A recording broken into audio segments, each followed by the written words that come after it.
Yes. Well, Nell and Chris meet up to talk about the family dinner. This is the scene of the night for me, guys. Yeah. Chris doesn't think the car that Alexis keeps bringing up is indicative of her being mistreated. He feels like it's materialistic. Okay.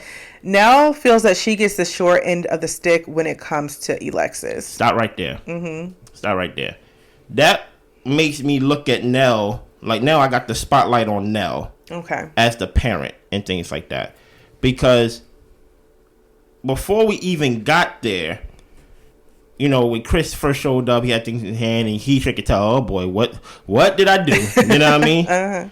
And now she's about to go, as Blair about to prep her, she's about to go basically into the different ways of how they may approach her compared to how they may approach him and things like that. Walk us through that, because this is very interesting to me. Continue. Well, she has been in Alexis's life since Alexis was 16 months. Yeah. And she's also talking about how she's been texting her son Chris, calling him, and he hasn't been responding to her. Facts. Nell asks or says they treat you, they come to you, they're more comfortable coming to you. Pretty much she's wanting to get Chris's perspective on why that is. Yeah.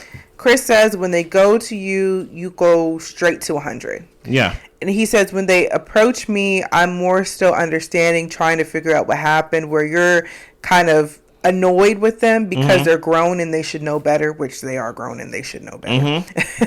Nell says she deals with a lot and she gets drained and she handles things her own way. She thinks that they can avoid certain things and she is the type to say, I told you so, because I did tell you what was going to happen. Okay. They keep messing up, according to Chris, because she'll give him hell, but she's going to come in and save the day every time. Okay. And Nell says, well, Chris, you help out, you give them money, but for some reason you get paid back. They always get you your money back, but they don't pay her back. And Nell doesn't really know where to go with this when it comes to their kids. And Chris brings up, we possibly need counseling, and they agree that a third party would be helpful. Now she even talks about, I guess she's a counselor in the daycare and talks to parents, and she is saying, you know, I'm able to counsel other people. And although she might be able to do it with her kids, they might need someone else to come in and speak so they could hear it clearly from someone else. Okay. I know mothers just like Nell. I recognize it. I actually love mothers just like Nell. How would I describe Nell as a mom? That was one of my questions, right? She said, which is actually, it was actually interesting. She said she texted Chris, she called Chris, talk about her son. No answer. After just having the dinner, talking about how we don't have communication, now she's reaching out and she feels wronged. Yeah. Right? She feels wrong, and that's not right. Nell is someone that you want in your corner because she's going to fight for you. She's going to fight an army for you. Yeah. Right?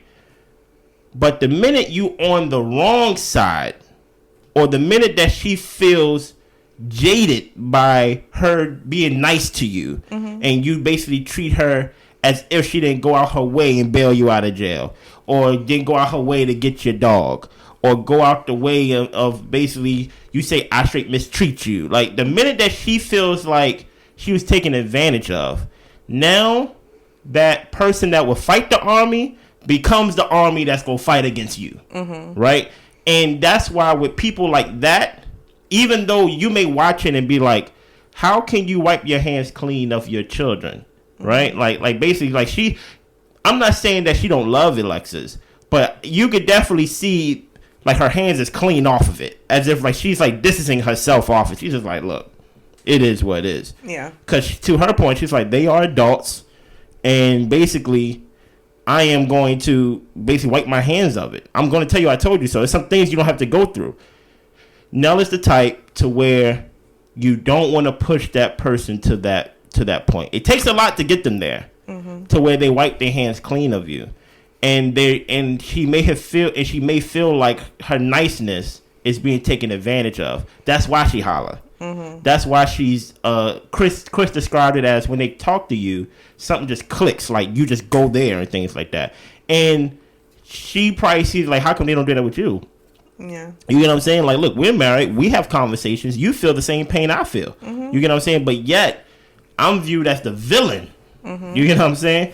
And that's very interesting. What did you think about this scene, and what did you think about Nell as a parent and things like that? Even the difference between them two, Nell and Chris, the parents. Well, I wanted to touch on one thing that she said when she feels like she gets the short end of the stick when it comes to Lexi. Mm-hmm.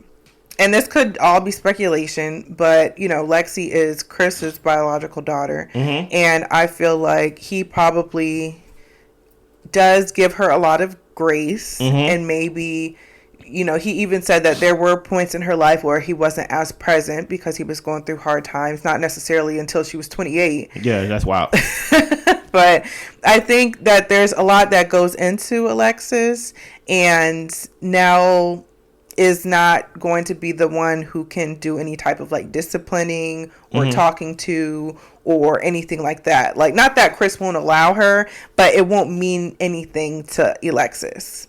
And it will more so make her upset at Nell and her dad for why is she talking to me? Why is she doing X, Y, and Z? But that's the thing though.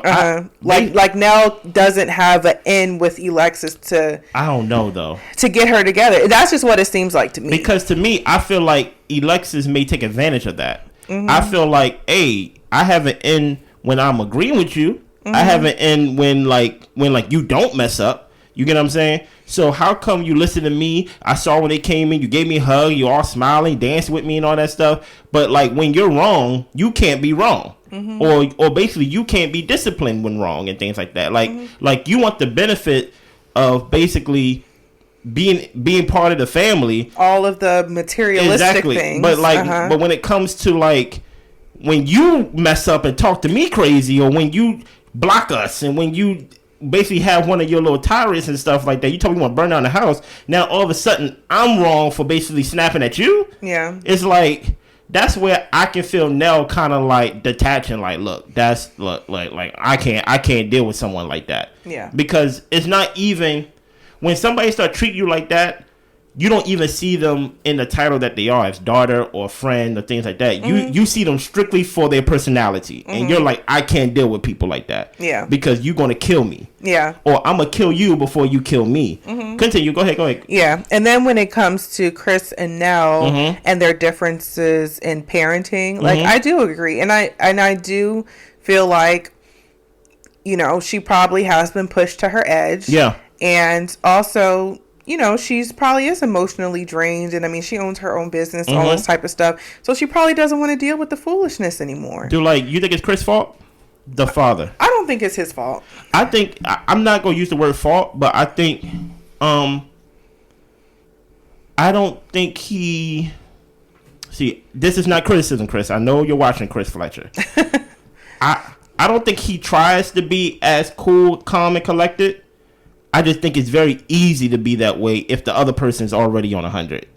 I don't know. I feel like I didn't even finish my thoughts. But I ain't finished my thought. I was talking about Chris and Nell in comparison. I just finished a sentence. Oh my goodness, Chris. Go ahead, Blair. I literally just said it's easy for him to be that way if someone's already at 100, and I was going to explain that. Before you even started saying that, I was still talking. Go ahead. But go ahead. No, saying. No, I forget now.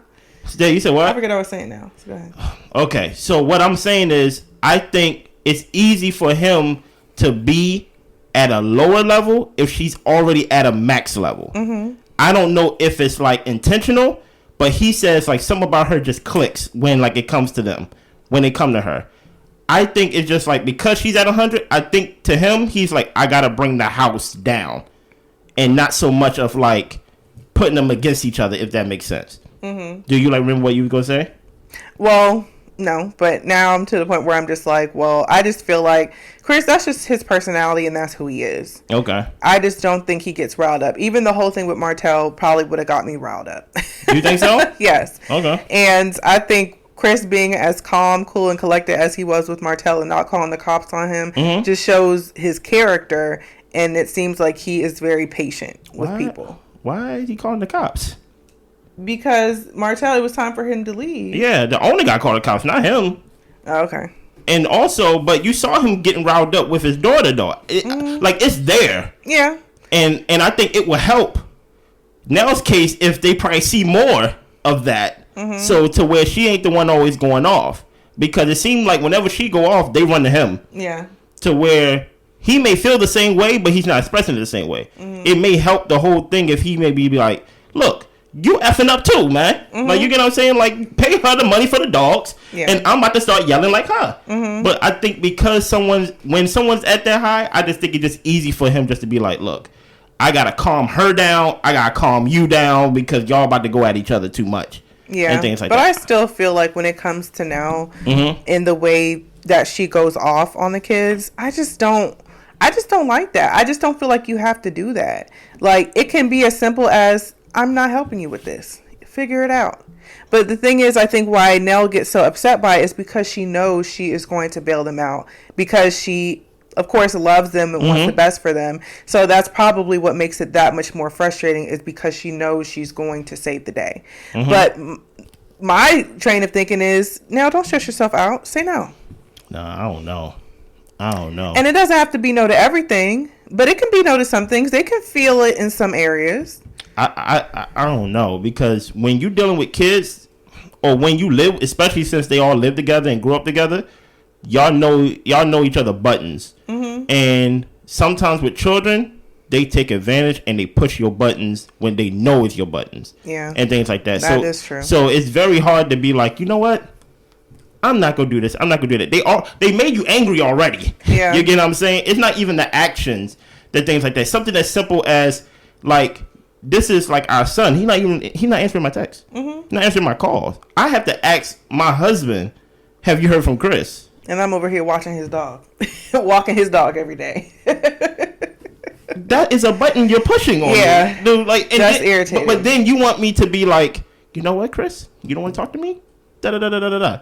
It's like you're not treating me as a person now. It's like now it's getting to the levels of disrespect. Yeah. I don't know. But I do feel like Nell could, based on what we've seen, she could dial it back just a little bit though.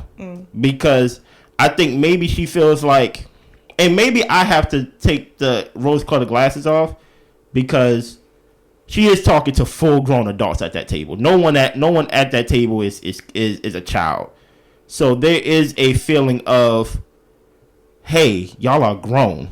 Why am I still basically doing things as if you was a teenager? Yeah. And things like that. So I don't know. We definitely gonna see more of them. Yeah. Go ahead. Well, Stormi